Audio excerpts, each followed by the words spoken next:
thank you very much. Dan said go ahead and say a few words. That's a dangerous thing to say to a guy in Congress, isn't it?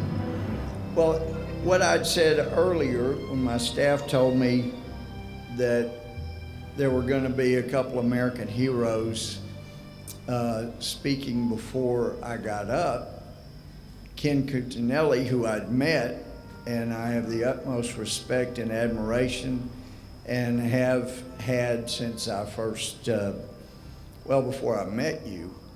But just, you're an inspiration, Ken. And the fact that, you know, you were not recognized the last time for the gift you are to Virginia and to the country. I'm just so grateful you're still serving, so thank you.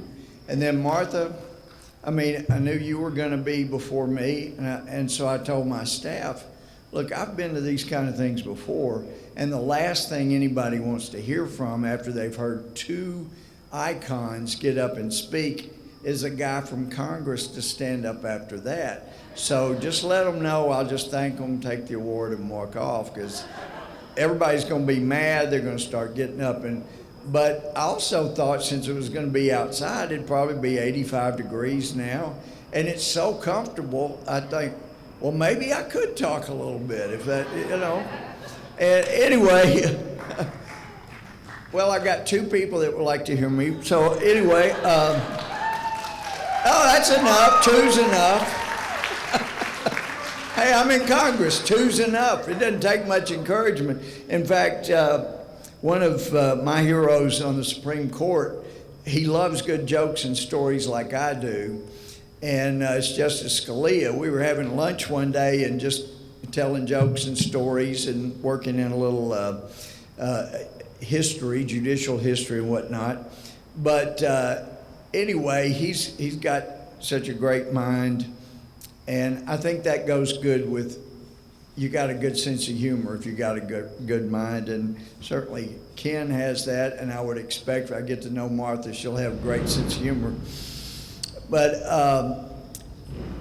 after I finished one joke, he said, oh, well, you know, there was that one, I think it probably happened down in Texas back when they hung people that were guilty of capital crimes.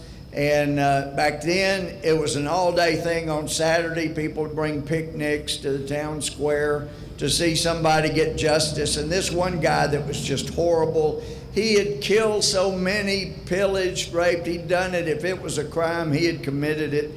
They finally caught him. He was convicted and sentenced to hang.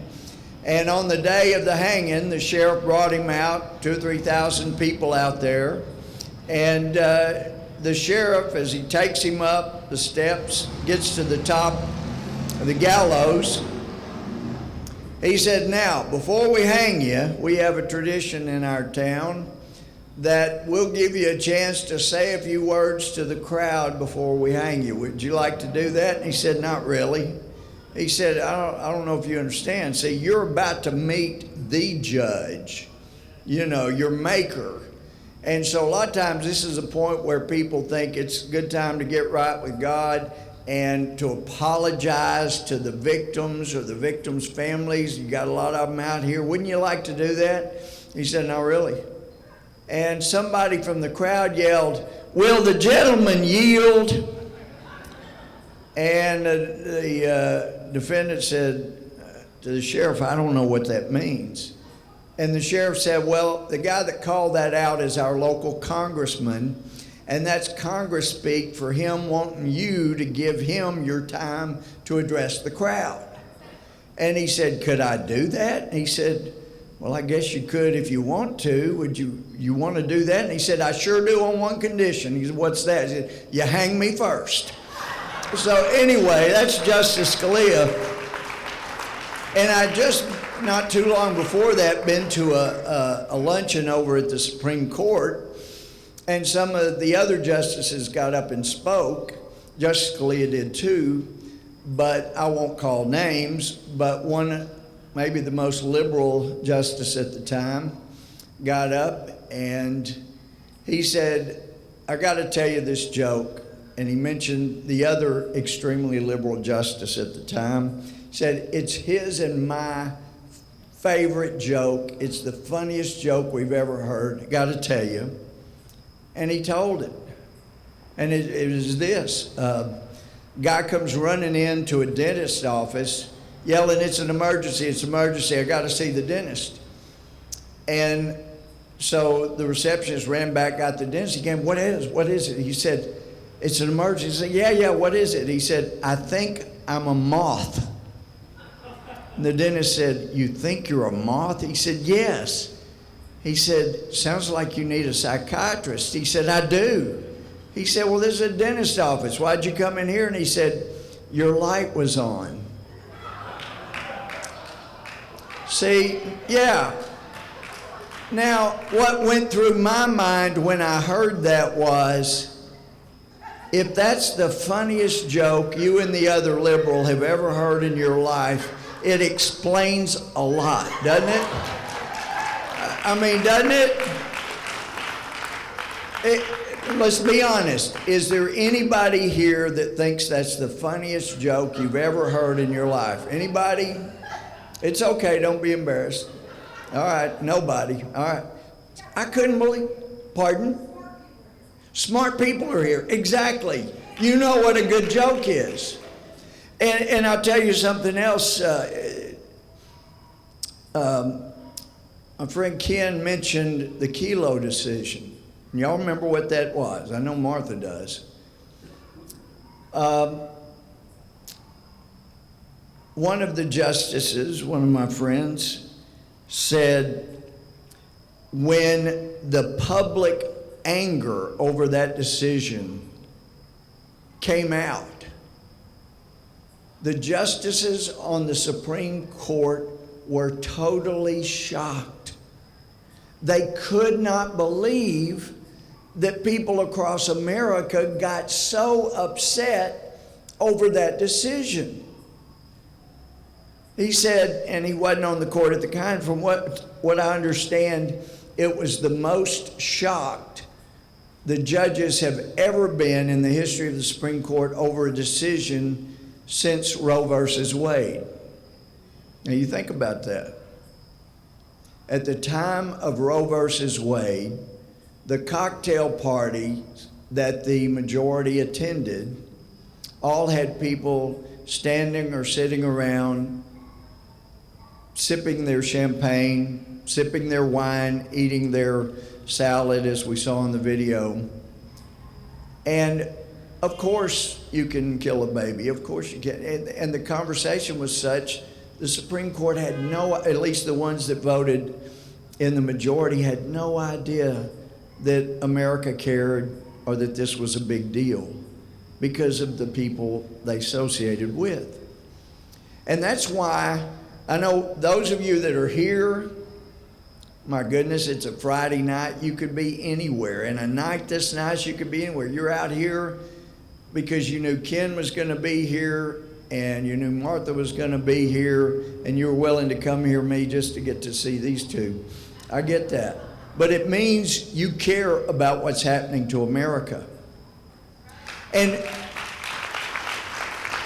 if you think about the Kelo decision, I was upset. And frankly, I was leading the charge, and we had met with the Supreme Court justices. I'd been a state court judge, a district judge handling felonies, and an intermediate court of appeals chief justice.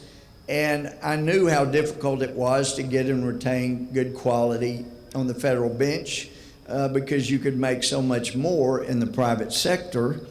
I made like more than four times more as a private lawyer the year before I ran for judge. We elect our judges in Texas than I did when I became a judge. That was a heck of an adjustment. But most people are not willing to make that kind of sacrifice. You got to have a wife that's willing to make that kind of sacrifice, and that's tough.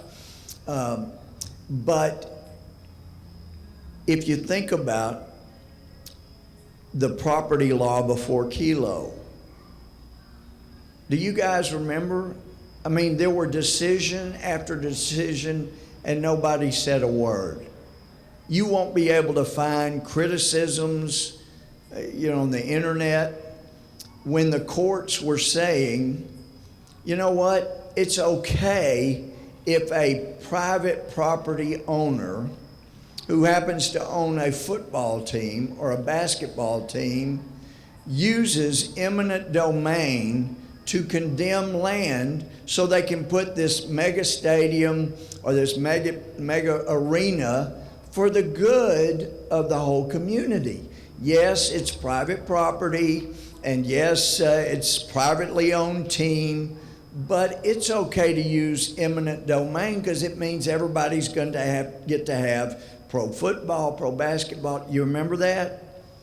And I know I didn't speak out on those. It crossed my mind, that's really not right, but I didn't speak out on that.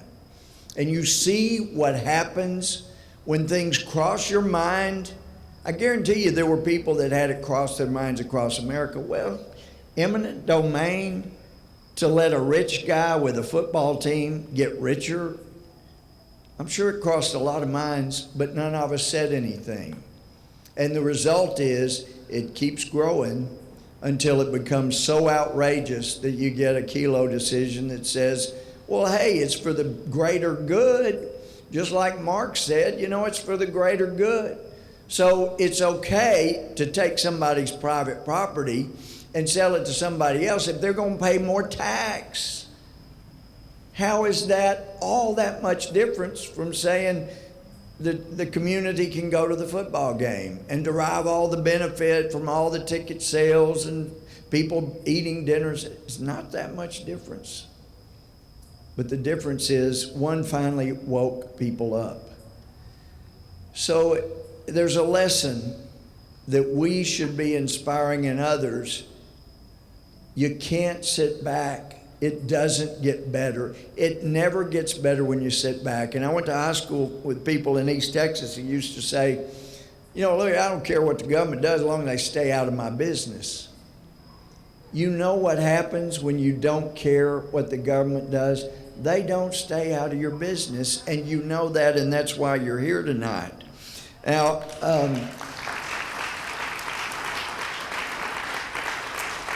Ken Wright, the very first conference I had ended up in a huge fight, and as soon as I heard what was the fight about, I was up at the microphone ready to jump in the fight.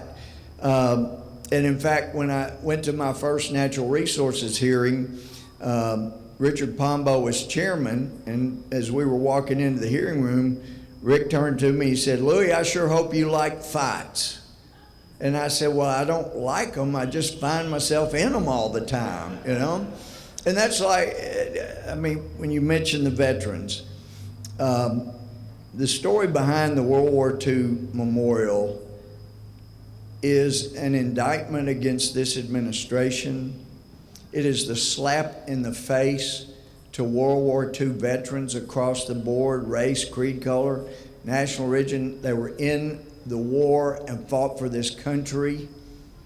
And it was inconceivable. First of all, it's illegal to spend more money to close a facility during a government shutdown than it would cost to leave it open. That's illegal. This president didn't care. The people in the Park Service didn't care. I've been down at the World War II Memorial all hours of the day and night, and you're lucky if you can find one, sometimes two Park Service officials down there. Sometimes you can find one in the memorial. It's an open air memorial, for heaven's sake. And on the morning after the shutdown, somebody had a picture, I saw it, but there were at least 16 Park Service employees on horseback. And they had spent all that money to get all those barricades down there. So the first I heard, our congressman from Mississippi, Steve Palazzo, emailed a bunch of us, said, guys, I'm down here at the World War II Memorial. They barricaded it. They've even got a crime scene tape running through so we can't go through. And I've got 3 buses of World War II veterans, most of them in wheelchairs, and we can't get in. Can you help? Well, I was in the middle of something, and so I didn't see the email till a lot of guys were already there. But when I read it, I was outraged like you were when you heard about it. And so as I was leaving my office, I thought, crime scene tape, whoops. I grabbed my scissors as I went out the door. And so I got to the scene, and there were, massive number of World War II vets, and like you said, most of them in wheelchairs. And there were cameras everywhere, TV cameras all over the place. Lots of Park Service people, Park Service police. And so while people were giving interviews and talking to people, I walked through everybody and walked up to one place where the barricades were that was an entrance, and I walked over the other, and it looked like this one would be the best place to go in because it happened to have tape where you could get to it easier, and then the barricades could be opened pretty easy after that. So I called Steve King, about as good a friend as I have in Congress. Y'all know Steve, just a freedom fighter from the word go. And I said, Steve, you see the nearest park policewoman right there? He said, yeah. I said, would you go over there and show her your congressional ID and show her you're a member of Congress?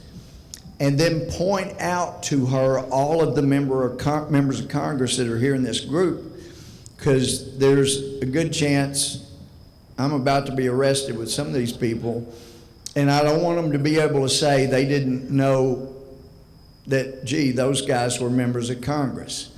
I don't want them to be able to say that, so I need you to go tell her. And so I saw him over there talking to her and pointing, and Steve Palazzo was back about even with the street doing an interview or talking to some folks. I yelled, Steve, and he came walking up, and I said, Steve, come on with me. We're going to open this barricade up. And he said, really? And I showed him the scissors. He said, oh, okay. And I didn't realize as he was coming up, there was a guy with the group who was a bagpipe player. And he walks up behind Steve, so I'm not seeing the bagpipe player. And so I said, all right, when I cut the tape, do not hesitate. You take that one left, I'm moving this one out right, and the veterans need to be ready and roll in behind us. He said, I think they're ready. I said, listen. So I clipped the tape. You won't see that on any video anywhere because I had it low. I didn't want them to have the easy evidence at the trial. But anyway, I clipped the tape, and immediately we grabbed the two barricades and opened. And as soon as we started moving them out, the bagpipe player starts playing, and it was the most moving thing. Here they all come, the floodgates open, and all these veterans come rolling in. It was awesome. But the highest compliment I got out of all of that was the next day when Steve King came up to me on the House floor, and he said, Louie, I was replaying that whole thing yesterday at the barricades last night, and he said, I've come to the conclusion if you don't show up, the barricade never opens. And I said, Steve, we had so many members there, somebody was going to open. And he said, Louie, we'd been there 20 minutes or so before you got there. Nobody had made a move on the barricades. I don't think they were going to open till you showed up. That's as good a compliment as I've gotten. But I said, you know what? I heard there may be barricades out at the Iwo Jima Monument. And he said, let's go see. So as soon as we got loose, we went out to the Iwo Jima Monument. And sure enough, there was a wooden barricade and also a plastic one that you can fill with water, and it makes it pretty impassable. And there were 3 buses of World War II veterans up by the memorial, and the wooden one was just shattered in pieces, and the plastic one was flat and laid. And anyway, I went up and talked to them, and a lot of those guys were in wheelchairs, but one of the bus loads had actually fought at Mount Suribachi. And they said, we didn't let the Japanese stop us from getting up here, And we weren't going to let those barricades keep us from getting out of here. That's American spirit, right? And Martha, when it comes to property, I got an education that first year I was in Congress. We were working on a complete reform, so needed, of the Endangered Species Act and of the Environmental Protection Act. And we did reform those bills, and it was a knockdown drag-out in the House. It was a knockdown drag-out in the Natural Resources Committee. And the night before we were taking up the endangered species vote, Rick called, it was like 9 o'clock, said, I need you to come help. And I said, why? We had the votes. And he said, we've lost the votes. People have put so much pressure on our Republicans, we've lost the votes. So I went over to his office. We were calling until it was too late to call. Then we were still emailing members and pushing them, giving them fiber to the backbone that they had to vote for it.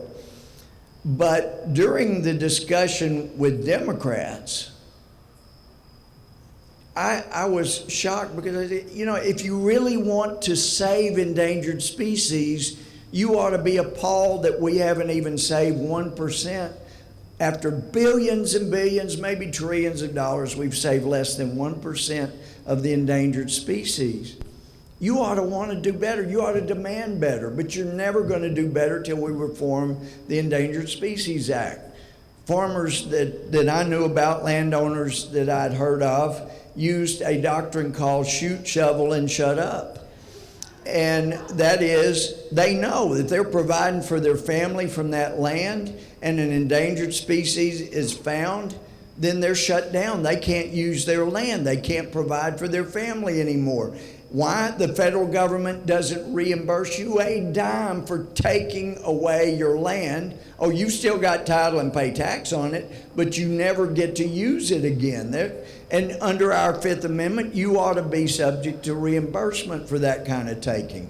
And so I thought, we'll get the Democrats to support us on paying people when we take away their land, so landowners will feel more free to say, okay, yes, I have an endangered species, and we can find out about it and preserve the species. And I was shocked how many Democrats said that we don't want that provision in there to pay the landowners. I didn't understand it. I was too naive. Said, of course, this will allow you to save more species. Isn't that the goal? And the answer I got from one was, they shouldn't even have that land in the first place. It belongs to everybody.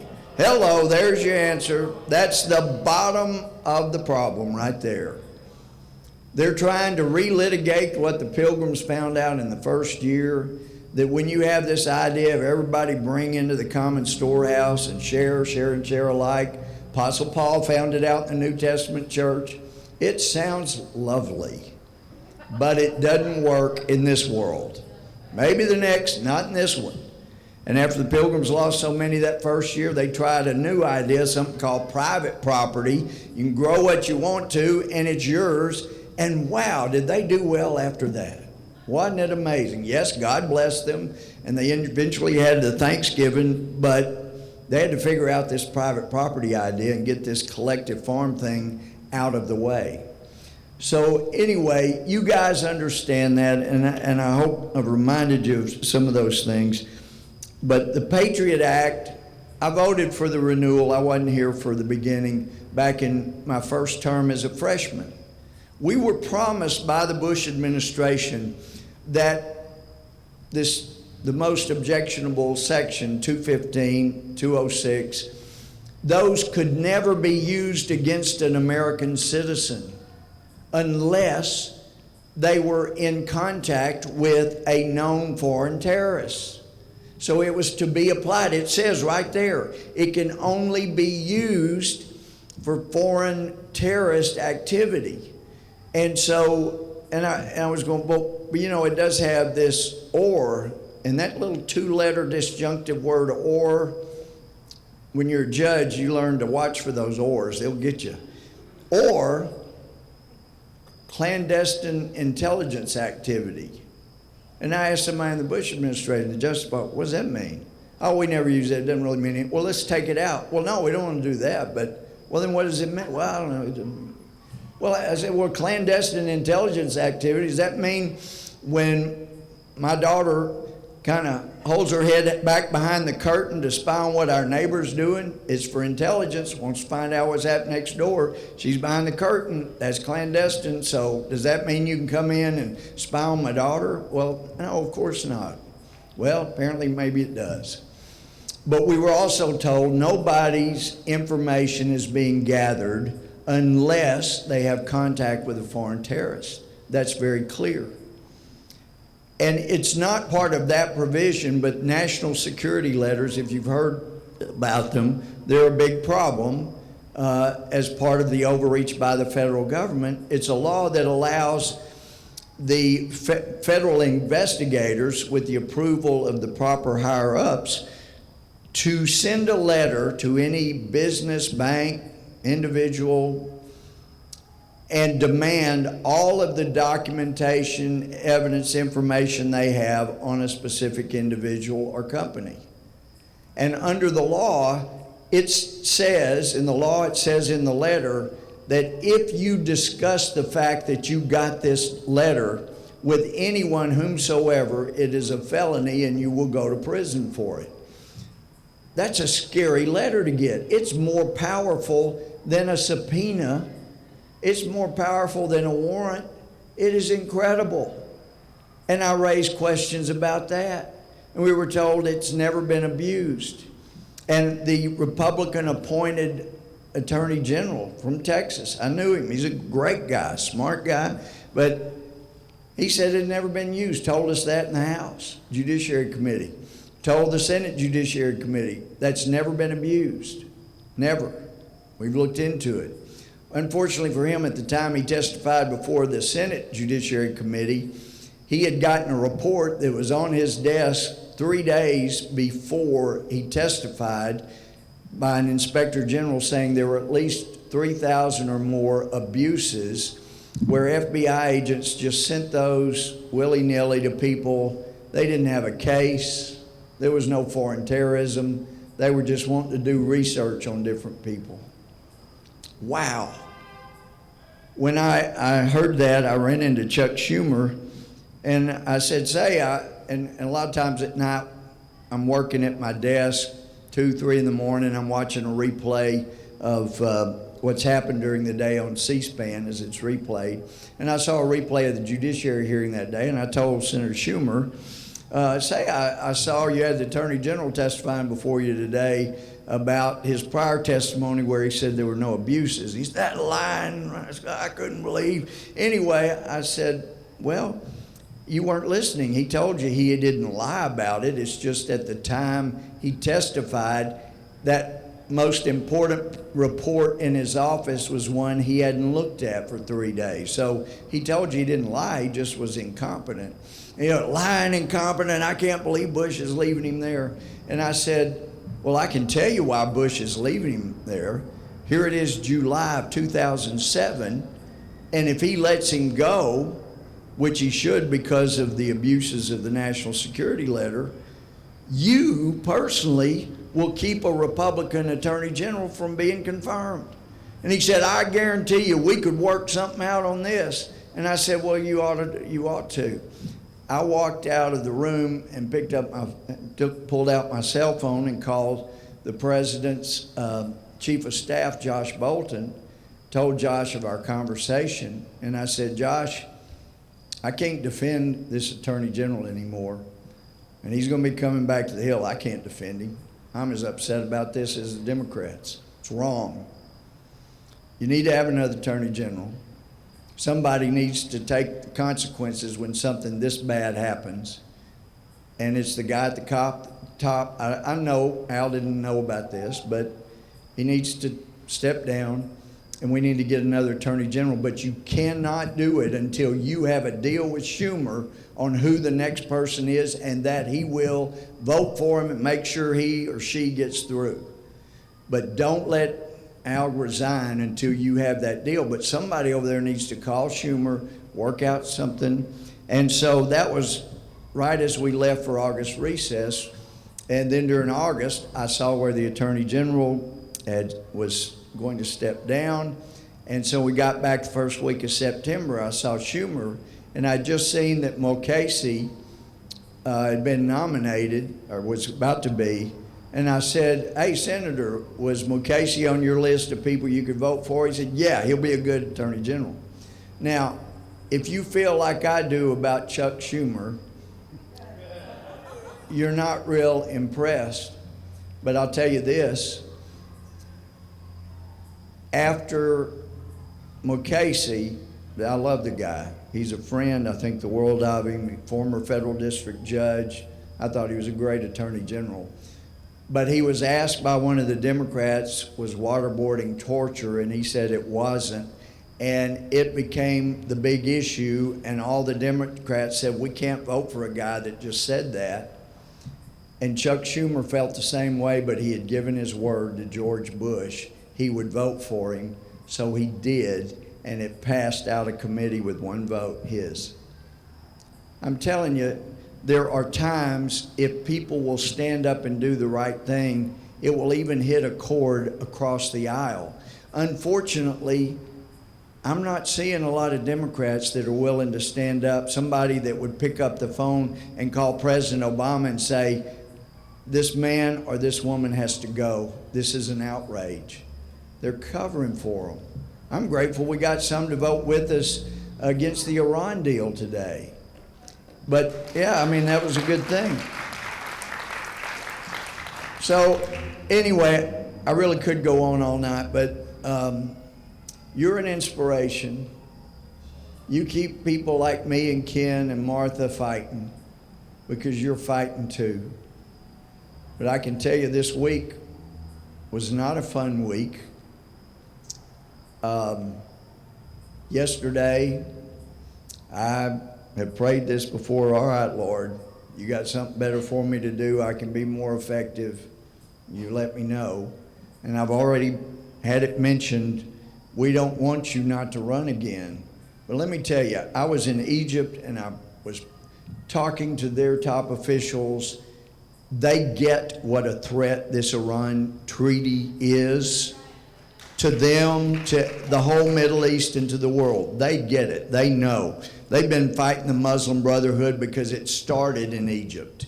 It's grown in Egypt. It took over Egypt with an election, and over 30 million rose up, and more than 2.5 times even the numbers that Morsi claimed he got as president. And they said, Morsi's got to go. The greatest peaceful uprising in the history of the world. And the news here in the United States said it was a military coup and didn't give the Egyptian people the credit that is deserved. They get it.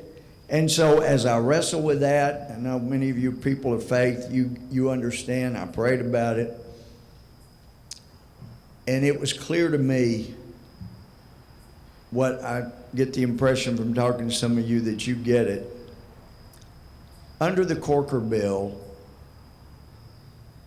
this vote should not be taking place because this, we now know, is a treaty. Some of us knew it back when the Corker bill was voted on, so we voted against it. Only one senator did, even the guy I endorsed for president that I think the world of. He voted for the Corker bill. It was wrong. But the guys that voted for it had political cover because they were told, look, this is not a treaty.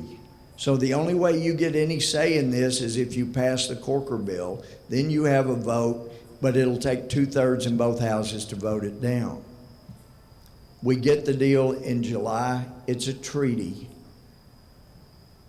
And if the Senate would do the right thing, it would be the Senate Majority Leader announcing next week,